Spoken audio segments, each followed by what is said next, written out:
Durante uma grande campanha na cidade de Oakland, na Califórnia, em 1922, Aimee Semple McPherson foi inspirada a chamar sua mensagem de quadrangular, através de uma pregação sobre a visão do profeta Ezequiel dos 4 querubins com 4 rostos que simbolizavam o quádruplo ministério de Jesus Cristo: o Salvador, o Batizador com o Espírito Santo, o grande médico e o rei que há de voltar para arrebatar a sua igreja. Sua mensagem nunca mudou, mas recebeu nova ênfase quando ela começou a proclamá-la com o nome dado por Deus: Evangelho Quadrangular. Hebreus capítulo 10, versículo 24, diz: E consideremos uns aos outros, para nos estimularmos à caridade e às boas obras, não deixando a nossa congregação, como é costume de alguns, antes admoestando-nos uns aos outros, e tanto mais quanto vedes que se vai aproximando aquele dia. Porque se pecarmos voluntariamente, depois de ter recebido o conhecimento da verdade, já não resta mais sacrifício pelos pecados, mas uma certa expectação horrível de juízo e ardor de fogo que há de devorar os adversários. O escritor aos Hebreus está fazendo, neste capítulo 10, a partir do versículo 19, uma exortação a perseverar na fé. A fé que uma vez por todas foi dada aos santos. E o versículo 19, o escritor aos Hebreus diz: Tendo, pois, irmãos, ousadia para entrar no santuário pelo sangue de Jesus, pelo novo e vivo caminho que ele nos consagrou pelo véu, isto é, pela sua carne, e tendo um grande sacerdote sobre a casa de Deus, cheguemos-nos com verdadeiro coração, em inteira certeza de fé, tendo o coração purificado da má consciência e o corpo lavado com água limpa. Retenhamos firmes a confissão da nossa esperança, porque fiel é o que prometeu. Então o escritor aos Hebreus está aqui fazendo uma exortação a perseverar nesta fé, que pelo sangue de Jesus, que foi vertido lá na cruz do Calvário, para a remissão do mais vil dos pecadores, e para todos aqueles que estão na fé, para que não caiam no desânimo, para que não permita que as heresias, os falsos profetas, os falsos mestres, venham desvirtuá-los. Esta carta, ela é endereçada aos cristãos hebreus. O que seria o hebreu? Hebreu são aqueles que são descendência da fé de Abraão. Então, estes cristãos hebreus, eles não estavam mais prendidos pela lei de Moisés, porque no capítulo 10, versículo 28, o escritor aos Hebreus escreve: quebrantando alguém a lei de Moisés, morre sem misericórdia, só pela palavra de 2 ou 3 testemunhas. De quanto maior castigo cuidais vós, será julgado merecedor aquele que pisar o Filho de Deus e tiver por profano o sangue do testamento com que foi santificado, e fizer agravo ao Espírito da graça. Nós recebemos a graça de Deus pelo Espírito Santo. Então, esta mensagem aos Hebreus foi escrita principalmente para os cristãos judeus que estavam sob perseguição e esmorecimento. O escritor procura fortalecê-los na fé em Cristo, demonstrando cuidadosamente a superioridade e finalidade da revelação e redenção da parte de Deus em Jesus Cristo. Demonstra que as disposições divinas para a redenção vistas no antigo concerto cumpriram-se e tornaram-se obsoletas pela vinda de Jesus e pelo estabelecimento de um novo concerto mediante a sua morte vicária. O escritor anima seus leitores a manterem firme sua confissão de Cristo até o fim, prosseguirem para a maturidade espiritual e não volverem ao estado de condenação caso abandonem a fé em Jesus Cristo.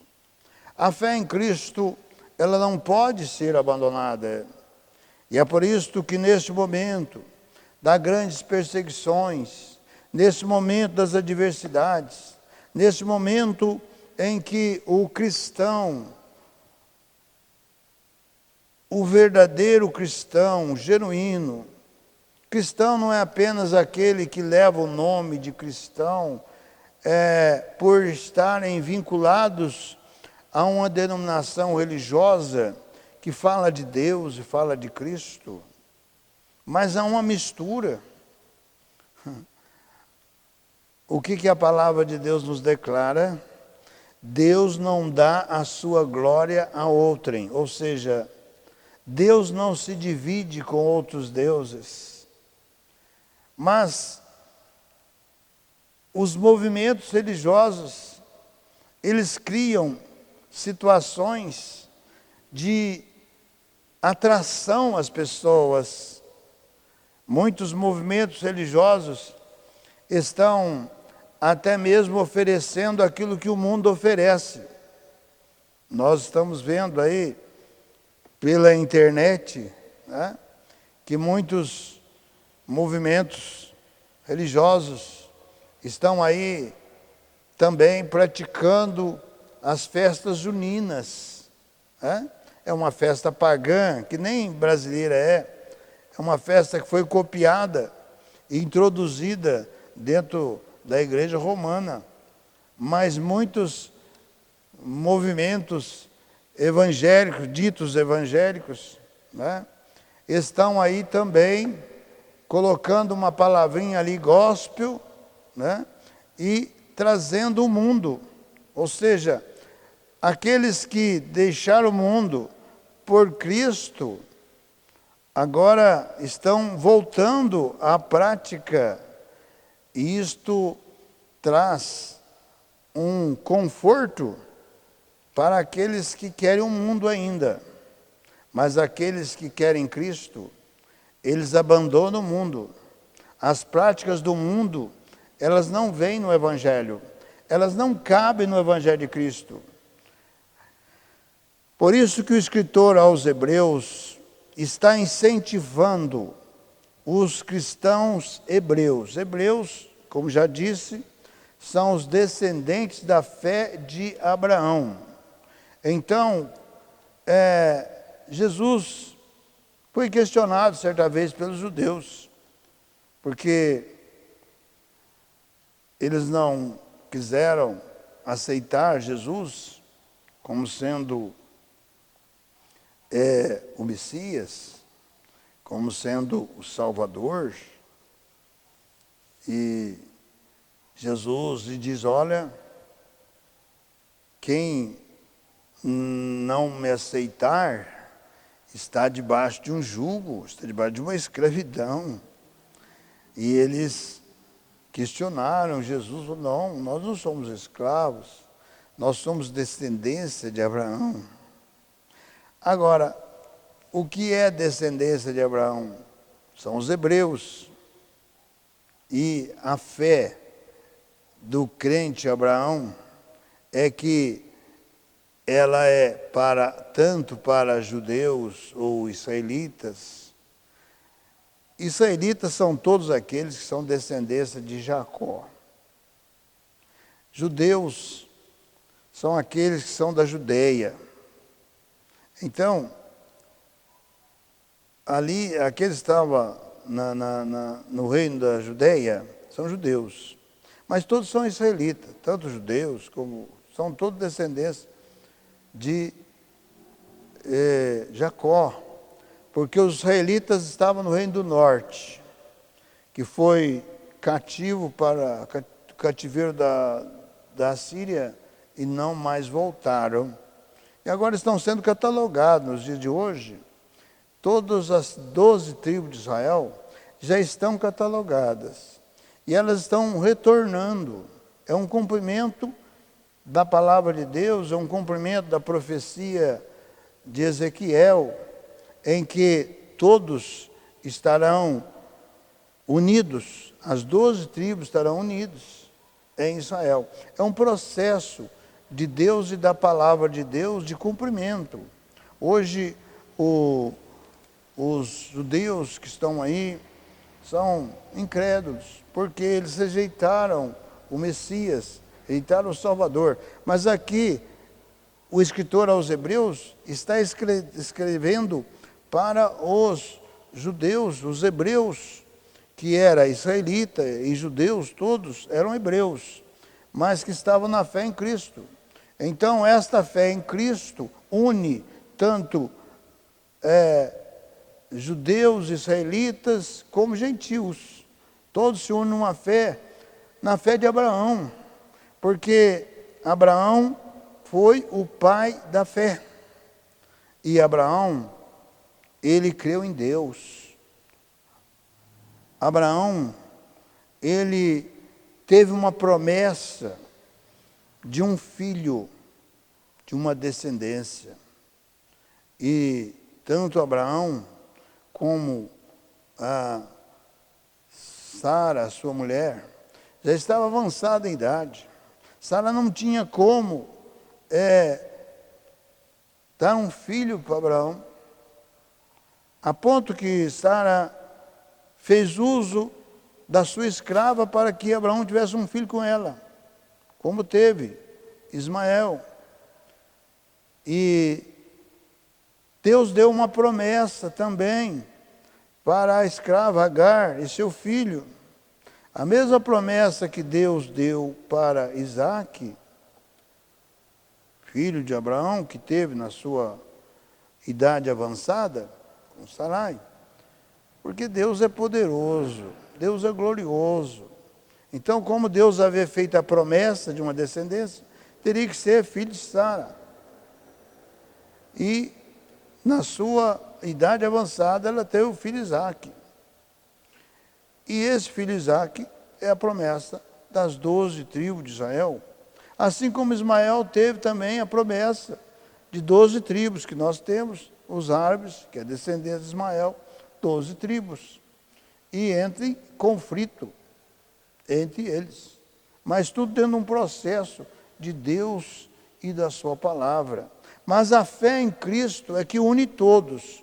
Une judeus, une israelitas, une árabes, une gentios, todos na fé em Cristo Jesus.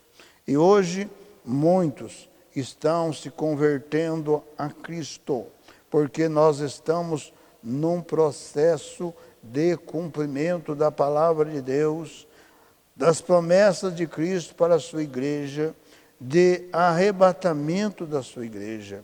Então, o escritor aos Hebreus está aqui advertindo, aqui no versículo 25, dizendo: não deixando a nossa congregação, como é costume de alguns, antes admoestando-nos uns aos outros, e tanto mais quanto vedes que se vai aproximando aquele dia. Qual é aquele dia? É o dia da promessa de Cristo, é o dia do arrebatamento da sua igreja, o dia da volta de Cristo para buscar os seus fiéis, está se aproximando. E nós precisamos, como salvos em Cristo, estarmos sempre nesta disposição, precisamos estar sempre apoiando uns aos outros nesta fé gloriosa, não permitindo que alguns caiam pelo caminho. Há muitos que desanimam, há muitos que dizem, mas já se passaram quase 2000 anos e Jesus ainda não arrebatou sua igreja. E muitos estão aí declarando, não haverá arrebatamento. O arrebatamento para alguns também já aconteceram. Por exemplo, tem alguns líderes que estão dizendo, olha, o arrebatamento já aconteceu no ano 70, quando Jerusalém foi destruída. E muitos, em todos os tempos, marcaram datas, e isso não se cumpriu, porque Jesus já declarou o dia e a hora, ninguém sabe, só o Pai que sabe. Há muitos que estão dizendo que está tendo revelações, muitos estão dizendo que estão morrendo, estão voltando à vida, e olha, Jesus apareceu para eles, e deram aí notícias para eles, trazerem para os vivos, no caso. Ora, Jesus não tem nada a declarar, nem por profecias, e nem muito menos se um morto voltar. Jesus foi na parábola do rico e Lázaro. Jesus foi enfático, mesmo que o morto volte, não há como transmitir absolutamente nada. Quem não crer na palavra de Deus, quem não crer nas promessas de Jesus, estão sendo enganados por espíritos estranhos, por espíritos enganadores. E muitas vezes acontece que as pessoas se afastam da sua fé por causas de situações sem sentido, porque se aborrecem muitas vezes por falta da oração, por falta da comunhão. A palavra de Deus nos declara que temos comunhão uns com os outros. O apóstolo João, na sua primeira epístola, escreve que temos comunhão uns com os outros. E o sangue de Jesus, seu Filho, nos purifica de todo pecado. É esta a firmeza da nossa caminhada. O profeta Isaías, no capítulo 41, versículo 6, ele profetiza dizendo, um ao outro ajudou, e ao seu companheiro disse, esforça-te, tenha bom ânimo. É esta prática que os servos e servas de Cristo precisam ter uns com os outros. Nós, em um dia, podemos estar muito bem espiritualmente, e neste dia podemos ajudar muitos. Mas também há dias em que precisamos de um apoio, precisamos de alguém, porque ninguém caminha na fé sozinho. É por isso que Jesus enviou do seu Espírito Santo para a igreja.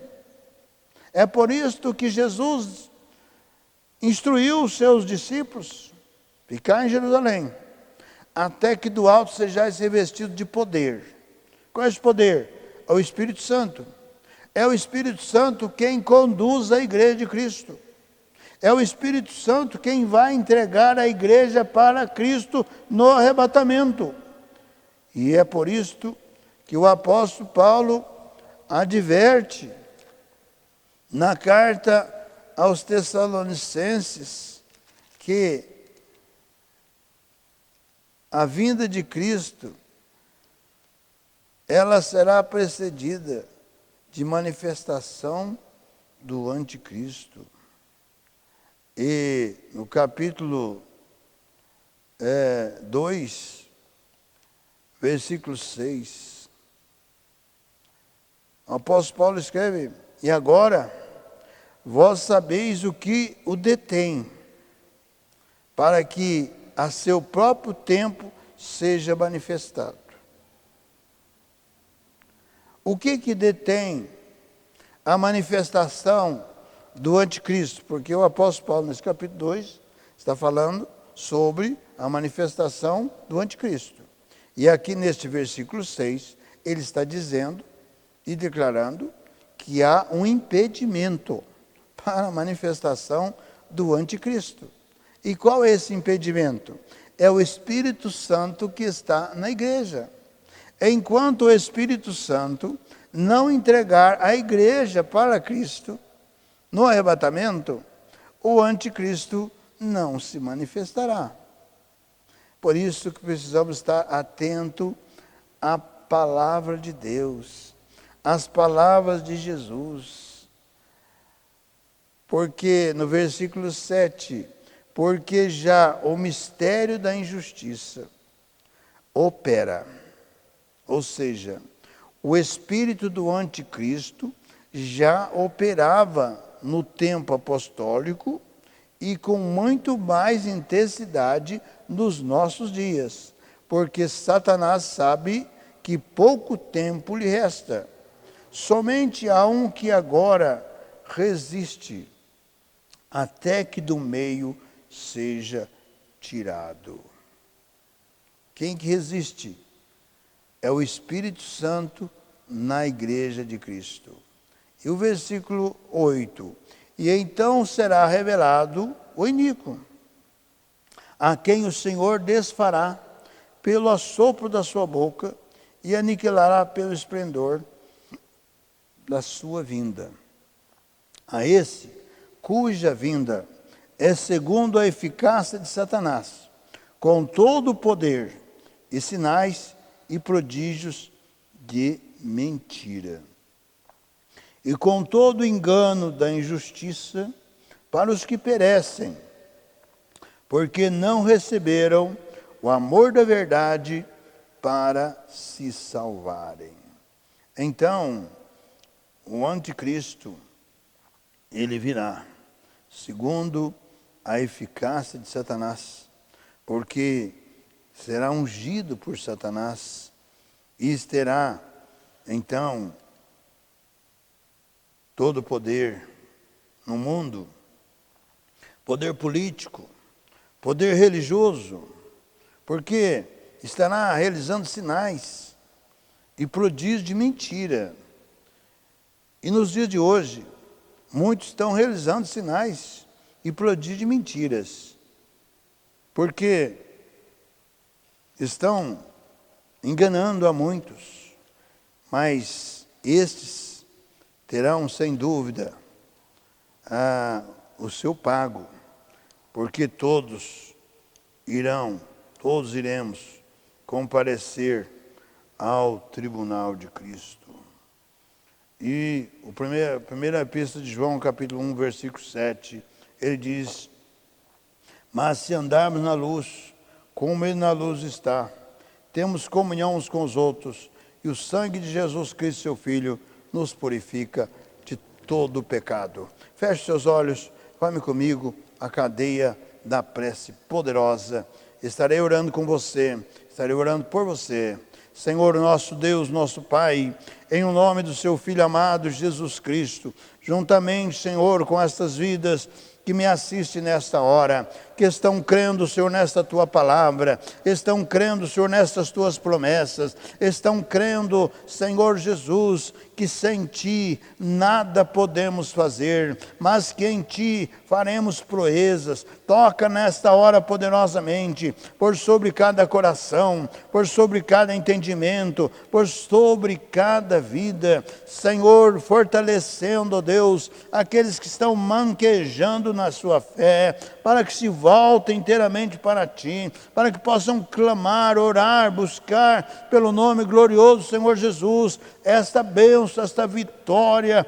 Ó Senhor Jesus, sabemos que estamos na última geração que precede o arrebatamento da Tua igreja. Prepara, Senhor, prepara e desperta cada vida, cada entendimento, cada coração, Senhor, para a Tua palavra, para o Teu nome santo e glorioso, para esta promessa gloriosa que a Senhor se cumprirá em nossos dias. Pelo nome glorioso do Senhor Jesus, eu estou orando, eu estou abençoando a cada vida, cada lar, cada família, ó Deus, cada empresário, cada comerciante, trabalhador e trabalhadora, Senhor, que se voltam para Ti neste momento, se voltam para a Tua palavra, ó Senhor, crendo que Tu és o Deus da vitória, Tu és o Cristo da bênção, Tu és o Cristo Salvador e Libertador. Toca com a Tua bênção nesta hora, em nome do Senhor Jesus eu oro, eu abençoo e para a Sua glória. Amém.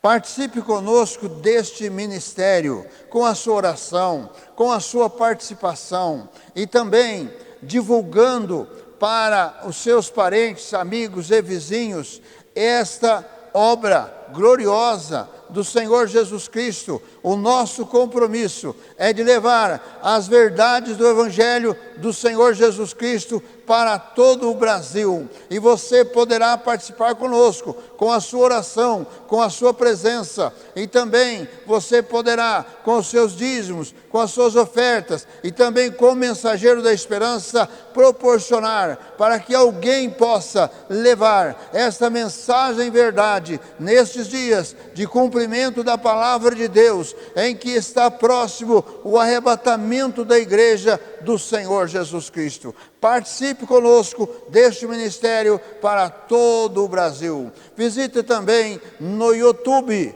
programa Cristo Esperança Nossa. E também faça a sua inscrição ali no nosso canal no YouTube. Na barra do nosso vídeo está lá para você fazer a sua inscrição. E também visite o nosso site www.quadrangularirindependente.com.br. Ali tem todas as informações a respeito da nossa obra. E também todos os domingos às 18h30, noite da bênção para a família. Venha colocar a sua família no altar de Deus, para que haja vitória na sua casa, no seu lar, na sua família. Todos os domingos, 18h30, em nossa sede nacional, a rua Olegário Maciel, número 155, no bairro de Vila Cruz. E às quintas-feiras,